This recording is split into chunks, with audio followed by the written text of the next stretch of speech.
Welcome to Tutor Boot, where each week we talk about news related to HR and the world of work. We toot the news we like and we boot the news we don't like. I'm your host, Stacey Nordwall, a serial joiner of early stage tech companies as their first in or only HR person, and joining us for our for Tutor Boot this week. It's like this week. It's a new year and it's inauguration day, so my brain is a little bit all over the place. But here we are with Aubrey Blanche Seriano. Aubrey, welcome. Hello, I'm so happy to be here. It feels like, for people who don't know, Stacey and I worked together at Culture Amp like a half a decade ago. So I'm just like over the moon to be here. You know what? This is okay. First of all, I know I'm super excited that you're joining. Also, when people say half a decade, I'm like, you're no, can we say 5 years? I feel like half a What decade it seems was, so long.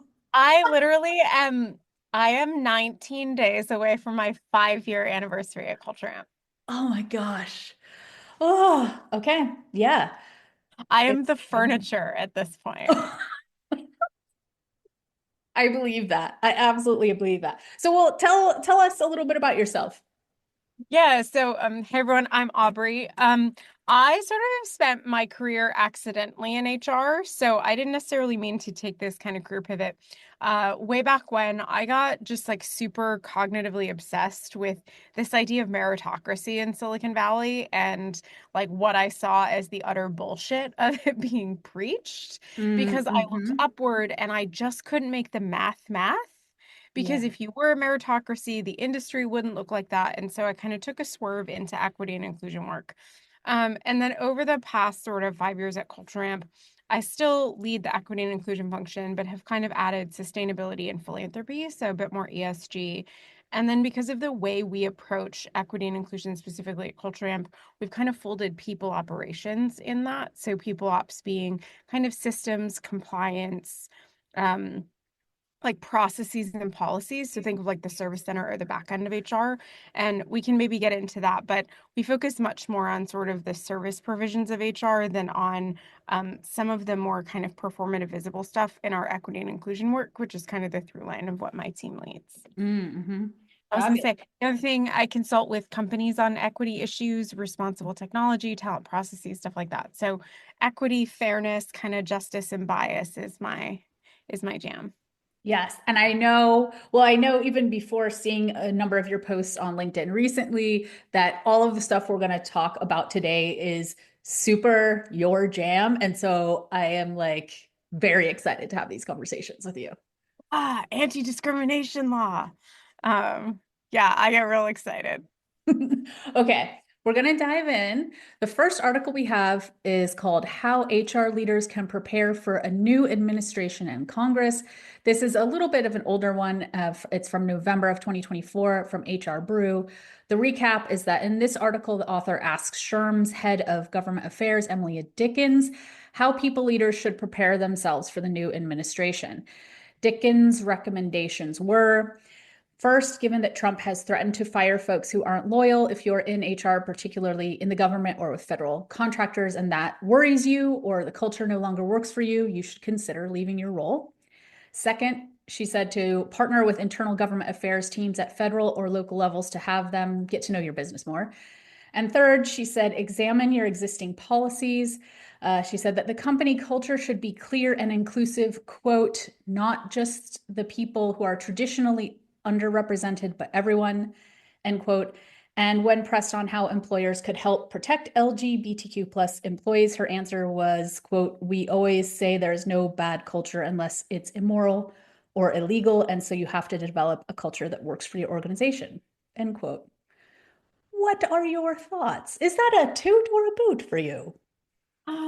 I feel like it's more of a boot. And the reason is because like I think that advice is not super relevant to the new administration or like it's equally relevant. So I think like I want to see a world where again, privileged position, but like more HR practitioners are questioning the ethics and morals of their leadership and only working with folks who are moral.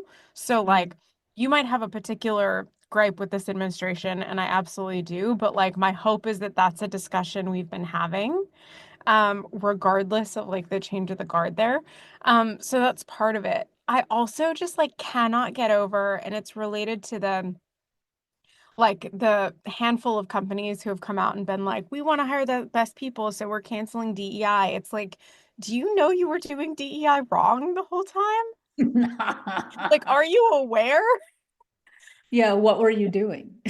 So I think that's it, is like it just hits a couple of my buttons that I'm like, big nope.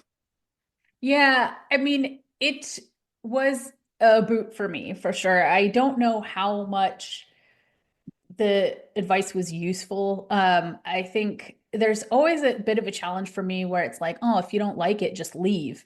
And that's maybe people can't afford to leave, especially if you're talking about people in the federal government. Like they probably have pensions and things they care about that are important to them, and just leaving is not realistic.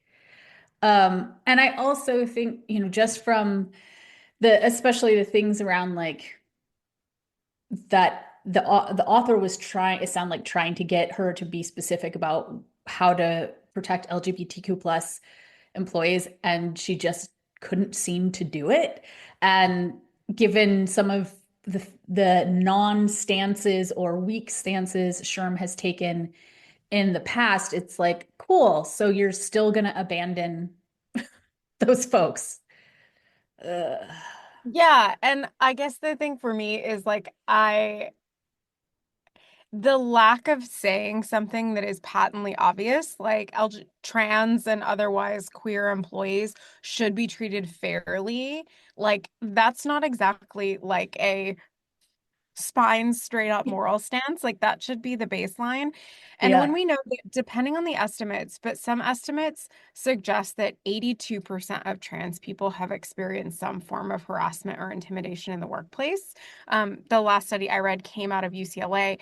And so, like, if we know the baseline is that horrific things are happening to trans people in the worst place, like, it is the baseline of what you can do is to suggest that they should be free of discrimination in your workplace. Like, I don't always look to the law to define what's moral, but like that's a pretty low bar to say like discrimination is illegal and these people who are disproportionately targeted also apply.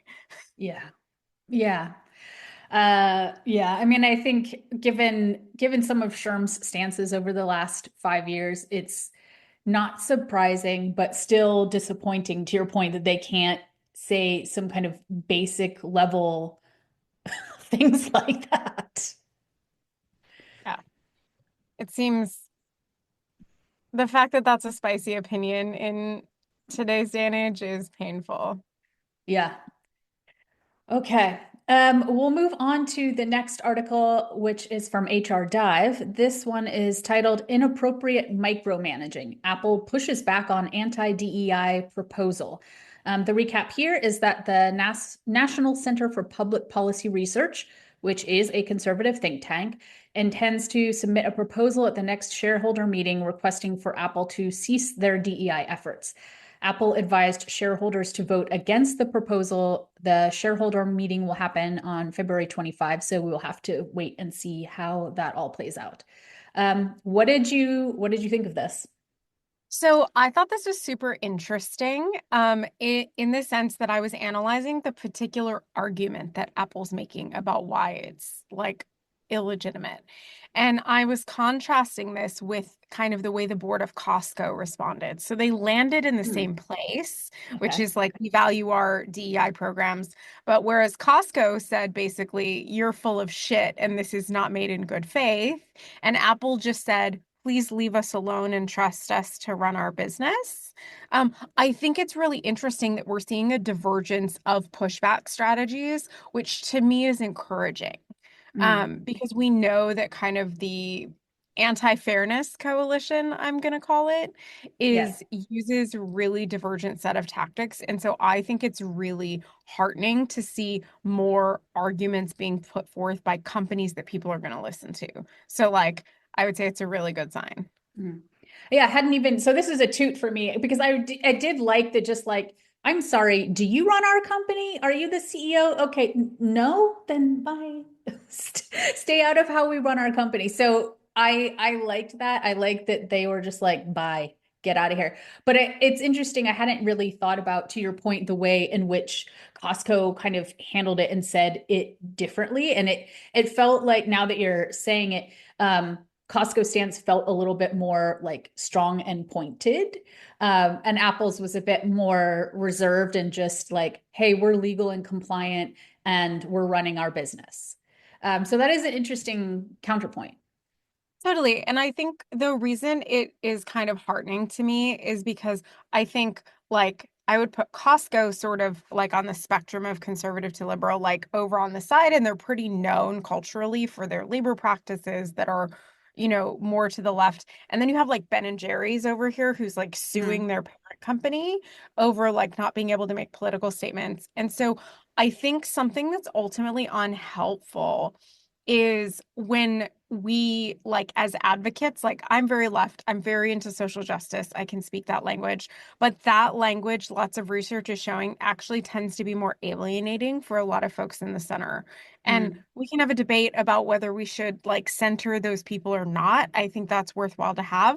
But from a really practical sense, Apple is providing a very middle of the way, like capitalistic justification of why they're going to continue to invest in it. And there's going to be a large number of companies who look to that and say, we can do that too. And so yeah. I just think there's a nuance there that, like, a lot of us in the space want to see these, like, Costco-esque, like, pushbacks. And, like, that might be emotionally satisfying, but that's not necessarily going to appeal to a broad set of businesses who might choose to be more apolitical in their communications. Mm.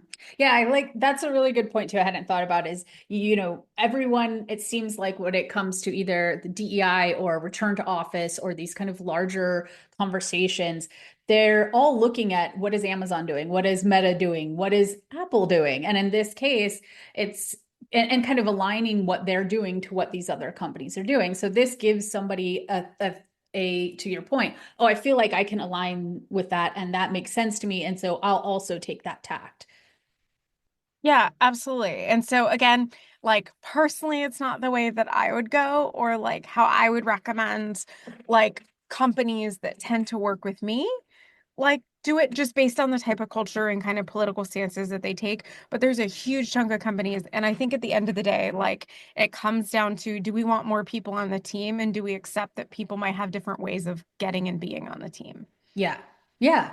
No, I like that. That is a really good point. And I didn't think about it in that way, but I appreciate it. Primarily because I was just like, yeah, suck it. But also there is more nuance there. Which is good to But have. also, we love the energy. Yeah. Yeah.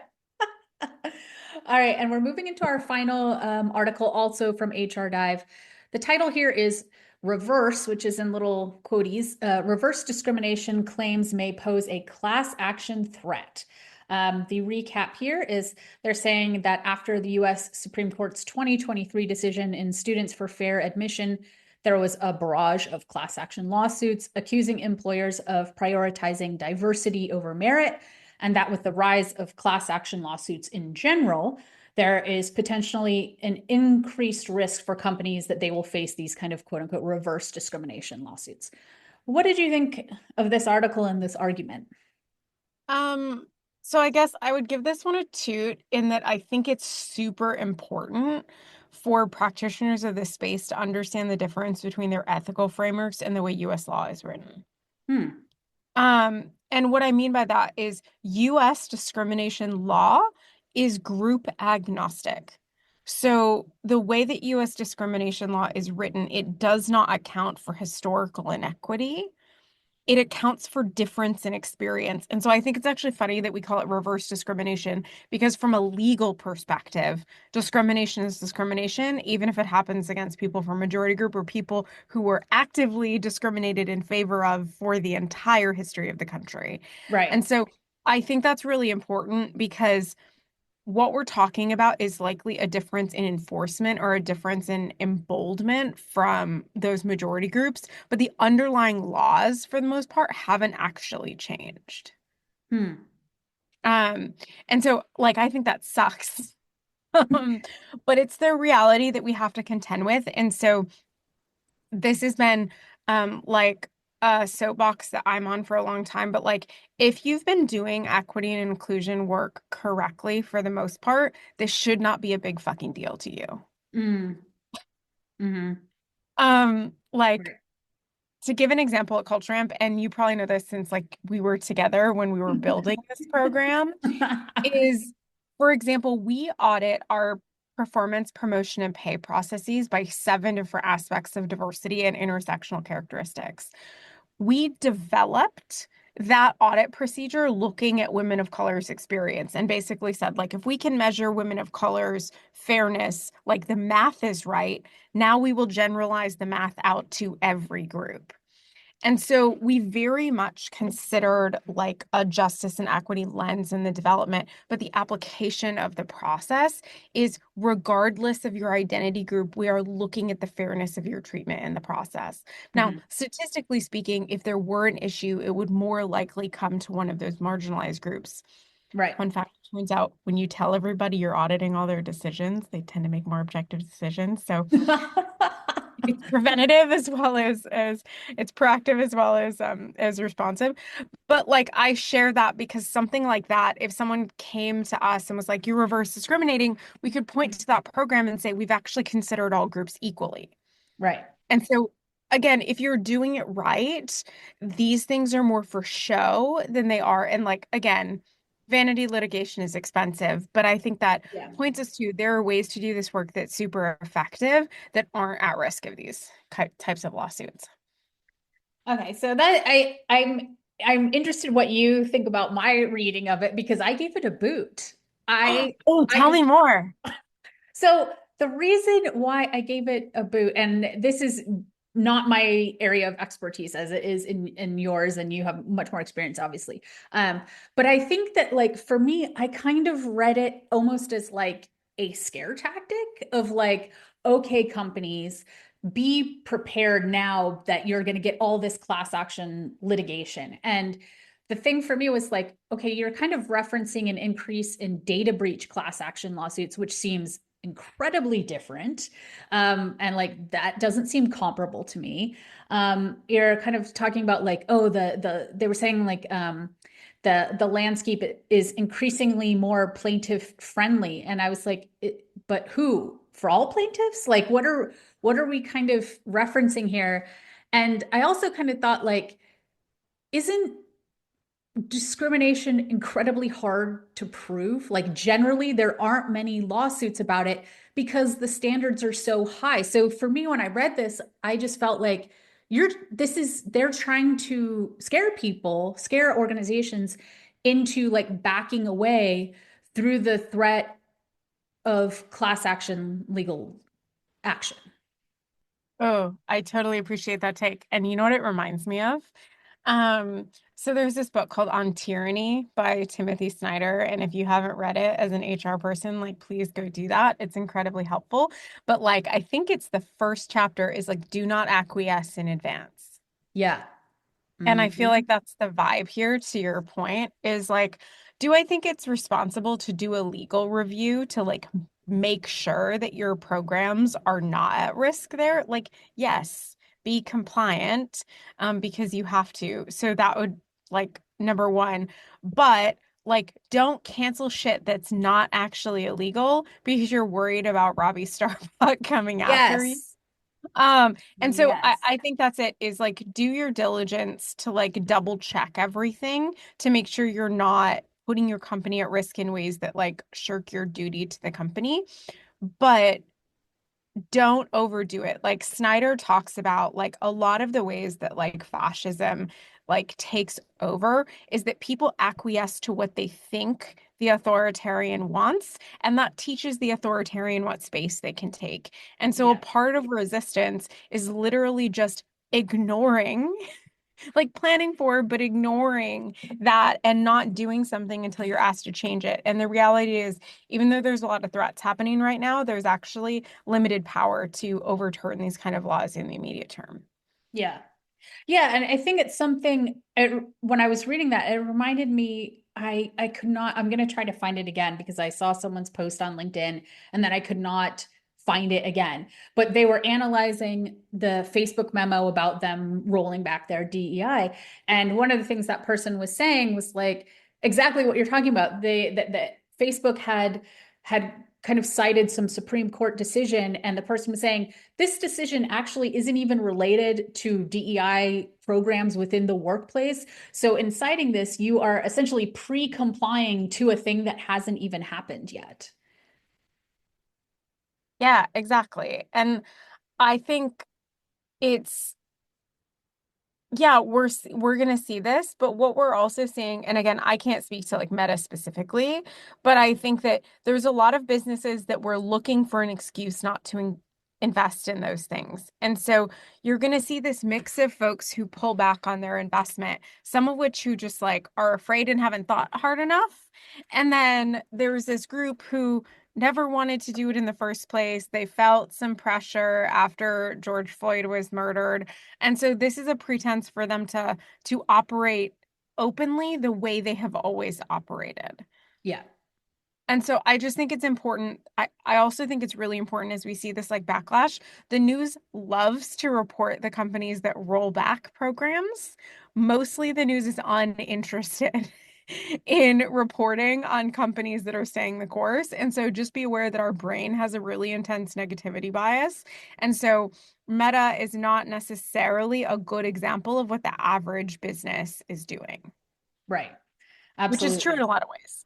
I was going to say, I think that that's also the case. Yes. All right. Awesome. Those are our three articles. I appreciate your input on these so much because you absolutely had perspectives that I didn't have. So I feel much better about my understanding of it all. For anyone who wants to connect with you or know more about what you're doing, how can they do that? And what would you like to tell us about? Yeah, so folks can just get me on LinkedIn. It's my kind of digital soapbox, and I've got a funny name, so I'm easy to find. And then if folks are interested in having an actual conversation or working with me on something, you can just find me at aubreyblanche.com. All right. Awesome. Thank you so much for joining. Thanks for listening to another episode of Toot or Boot. You can keep in touch with me, Stacey, on LinkedIn, and be sure to subscribe to our newsletter at tootorboot.com. And if you're enjoying Toot or Boot, we'd appreciate your positive review on your favorite podcast platform.